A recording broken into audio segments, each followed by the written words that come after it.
Hi there, welcome along to another video. Really good to see you. Hope you're all well. And today we're going to be looking over some of the footage that I've got. Was shown around by a long-term friend of the show, Derry, near where he lives. It's near Oswestry actually, and it's some of the railway and industrial heritage. And actually, I was pretty impressed to see all the things that were there.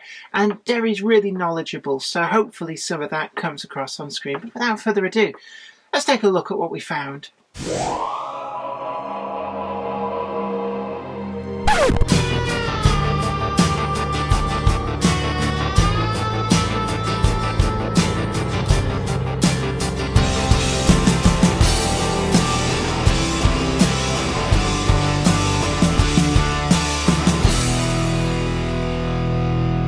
that was the original bridge. That was the original bridge. And he then went out of money. He ran out of money and just had to give it all up. Yeah, you can see it's just made out of a kit of parts. It has that look of something made during wartime to fulfill a need with a view that, oh well, after the war we'll sort it out properly. And here it still is. Yep. So, the old railway bridge, now used as a road bridge. And actually, the abutment there is concrete. I take it that's from the 1945 rebuild, is it? Yes, that's from the same rebuild. So, is there actually any trace of the original bridge? No. And is this one built exactly on the same footprint? They weren't built side by side? No, it was built on the footprint because the original one, in a particularly cold winter, icebergs came down the river. Icebergs? Yeah. That was... In fact, there, yeah, you can see the way the girders have been put together is to support both sides of the both rails. And then I presume that corrugated metal with the concrete is a later addition for the road bed. When they did the road, yeah. So originally there would have just been a track laid straight on top of these girders. Now looking at this, we've got like it's resting on steel beams that are just sort of buried in the ground. It's a very peculiar construction. Well, it wasn't exactly meant to be permanent. Yeah. See, I'm looking over there, you can see a bit more on that one, and they're resting on what appears to be a concrete plinth, but it seems very strange to just have those metal girders on the ground covered in mud to just rot away. But I guess that it's because it's built from a kit of temporary bridge parts. So this would actually be very akin to the kind of temporary bridges they'd have built in France and the rest of Europe. Oh yeah, it was a standard military bridge. So like when a bridge has been destroyed, this is These are what would rock up and be built in its place to reopen the line. Yeah.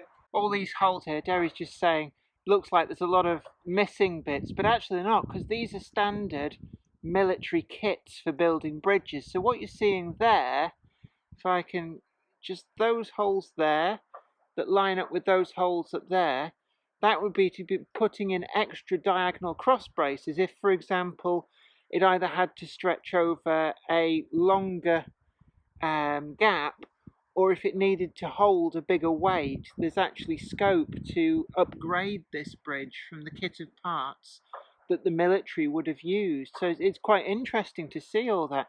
And down here as well, you can see where these could be extended. So for example, you could make a double track main line. You could make it so it would carry very large heavy locomotives and trains. So it's a very interesting illustration of what was being used during the Second World War to repair bridges that had been destroyed by bombing or enemy action in mainland Europe. We're up here on the top of the bridge. I don't know if you can hear me over the wind noise.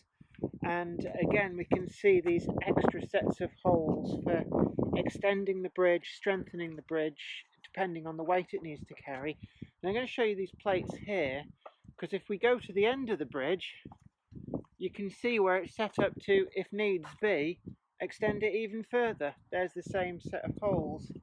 So it's actually, rather than being one long girder, it's a whole series of just standard parts bolted together with these plates. So if we look in there, there's the gap between the two sections. You can see the join, where it's like one section there, and then these very hefty plates to make it all rigid, and that forms the entire bridge. So it used to be, I think, Derry, so the Potts Railway, did you say? Yep, Potts Railway, one of Colonel Stevens's failed projects. Well, I thought all of Colonel Stevens' projects were rather failed. Well, at least some of them got preserved. Well, yeah, there's Kent and East Sussex, but he had a habit of building these really cheaply made railways just so he could drive his Model T car with rail wheels on through the countryside, it seems. So, yeah, it's a very interesting bridge. The fact that it's still here, it's been converted to road use. So it actually, unless you know, it would be very easy to miss that this was ever a railway. And that is, did you say this is the River Severn? Yep, this is the River Severn. This is the River Severn. This is where the River Severn goes that way and the River Vyrnwy joins it, just curving off that way to Lymon. It's actually quite nice here. Yeah, because they are still, some of them are still open, still classed as state secrets. So this is the backup broadcasting centre, or was, for communicating with the nuclear submarines.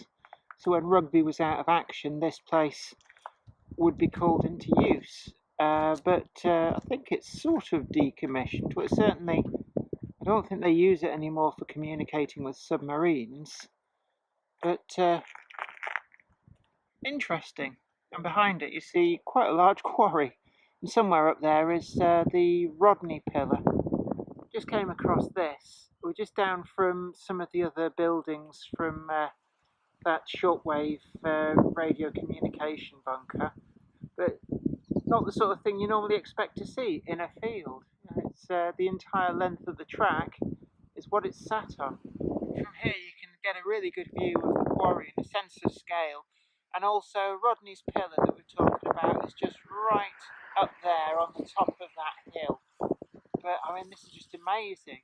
It reminds me a little bit of Ayers Rock in the way that it just rises, almost like it's just been dumped there from this otherwise fairly flat landscape. If I turn around, it's fairly flat back here, but apparently over there there's another monument to a guy who the Rodney's Pillar thought, well, why can't I make a monument to myself? And it's just ever so slightly higher. Typical one-upmanship. Hey Zoe, check it out. This is the table in the pub. Galaxian, anybody? Zoe will love this. Interesting things you find. It's weird because this looked like it's a continuation of the alignment of, there's a kind of a canal basin there. So I thought that what that is just the stump of a canal. But there's a piece of narrow gauge railway track there. And I'm told this was actually a narrow gauge railway. And those abutments are what's left of a standard gauge railway bridge that went over the top. But intriguing why there's a piece of track there. So we got decided to fill in all these gaps so that they didn't have to bother rebuilding the bridges that were crossing. So we've got some rails here which are pretty much in situ, left as a kind of a feature. I mean, they're very rotten. You can see there that it's just disintegrating. It's just destroyed. Yeah, the other side as well. The entire top's rotted off. So what you're seeing is the web with the top just breaking apart. But then I presume that there's like a narrow gauge bit of track and railway there. This used to be where they'd unload drop side wagons of coal into tubs to go straight up to the lime kilns. But this appears to be, yeah, you can see this is what's left of and the bridge works. Continued down into the canal. And I mean, you can see it's been gone for so long. Look at how big this tree is that's growing in what had been the railway. The railway goes off in that direction. So when would this line have shut? The line works closed in 1914 at the beginning of the war. Mm-hmm. And the actual track, the GWR stopped using it in 1942. Right. Previously to then, they simply just used all the track here to scrap wagons. Right.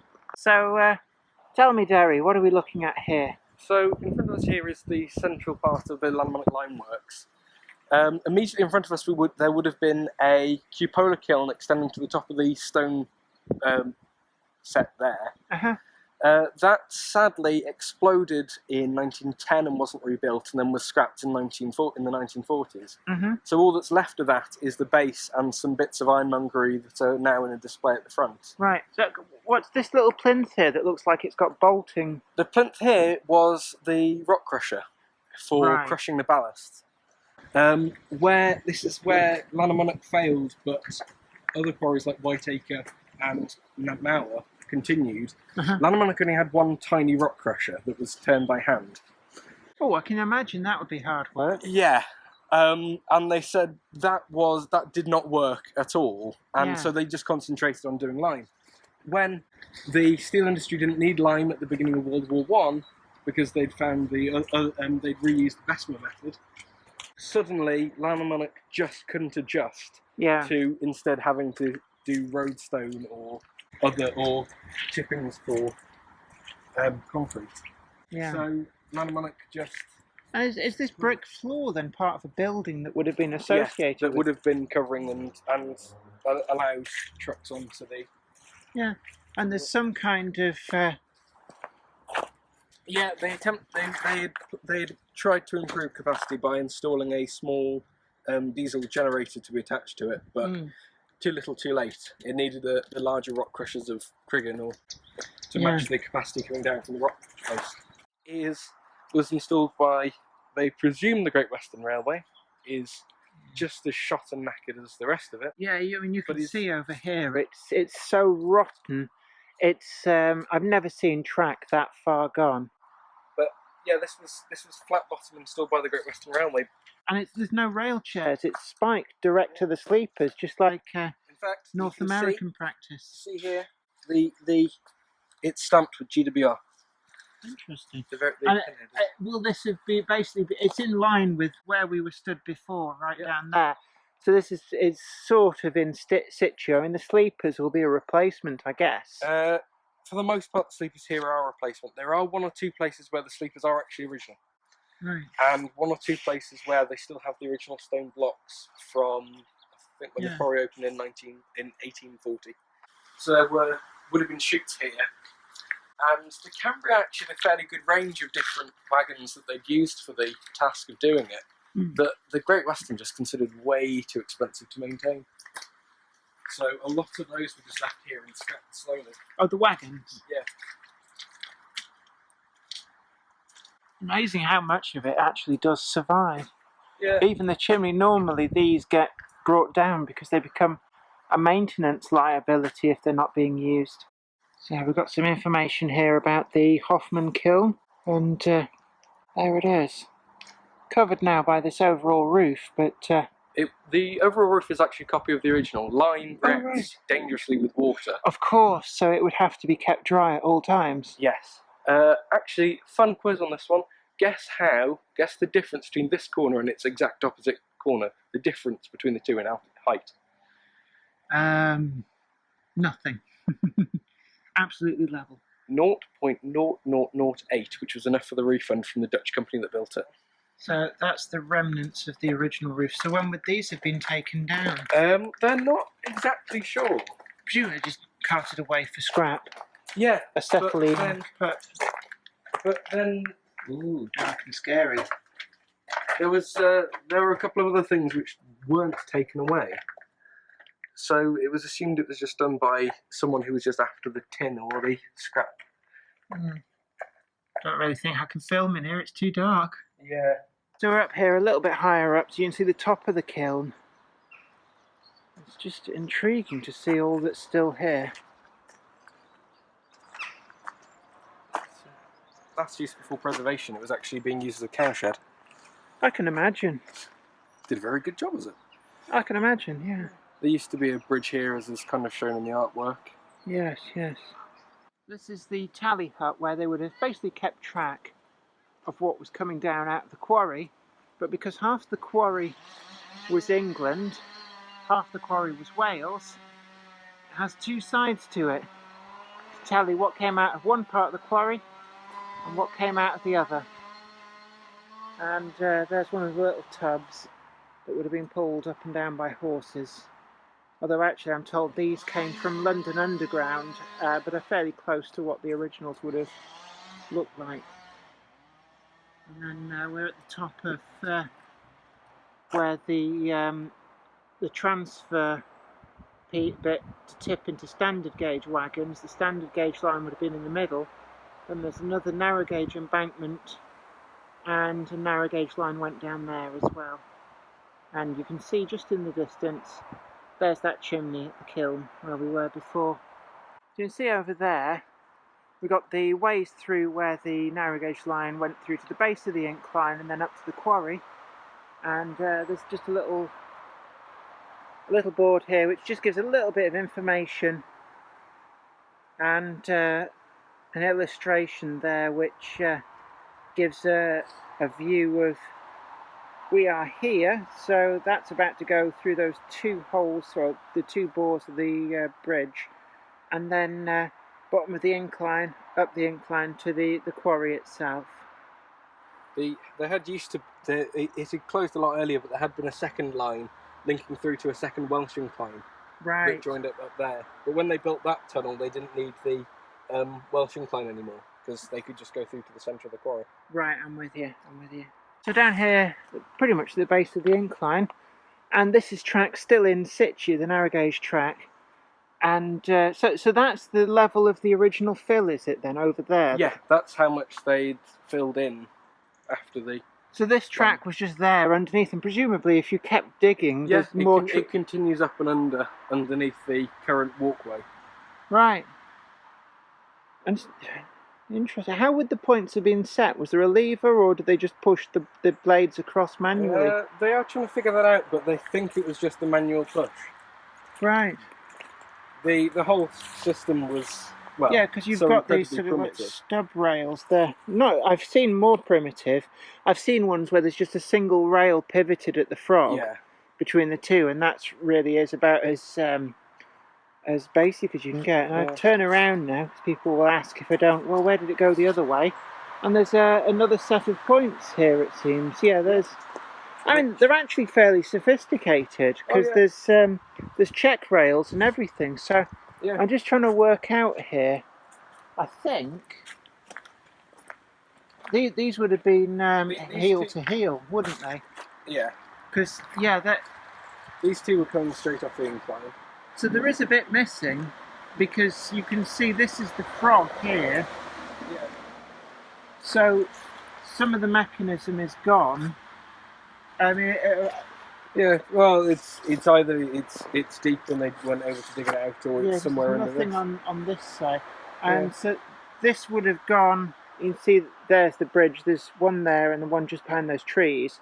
So this would have gone for the left tunnel, and I guess that this would have headed for the right tunnel. That one would have, but it also linked through into a small triangle, which you can just see faintly with the way the stream works. Linked through to the old line going up to the Welsh incline. So that's the incline that became disused first. Did they find any track up there?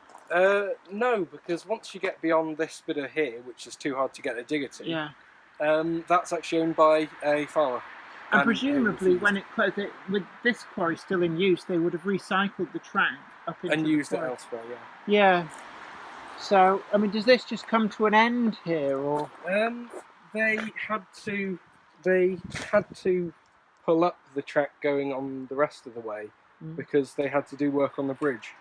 Well, I hope you enjoyed that little walk around. It was really good to have your company through that. And hopefully, like me, maybe you learned a few more things about the industrial heritage of that area. I always love these little walks around, just exploring and seeing what's there. And having Derry as the guide was really, really good. But if you like this video, don't forget to share it and like it too. I don't know why this thumb's doing this. It's like, oh, getting all eager beaver, getting in there. But yeah, like this video, share it too, and also subscribe to the channel if you've not already done so. And you'll be the first to know about new videos as and when they go up. But until next time, thanks again for watching. Take really good care of yourself, and I'll see you here again. Bye for now. Today's video has been brought to you in part thanks to the generous donation of my fans on Patreon. And an extra special huge thanks go out to Anthony Kidson, Mark Anthony, Michael Churchwood, Mark McShane, Bob Threeton, Alec Ralph, and Anthony Hunt. If you'd like to help support the show, head on over to patreon.com/JenniferKirk. Thank you. Today's video has been brought to you by my books, Bringing Home the Stars, Twinkle Little Star, and also you can get the complete comic collections of All Over the House, Books 1, Books 2, and also the wacky zany Life of Knobty Mouse. Thanks, and catch you later.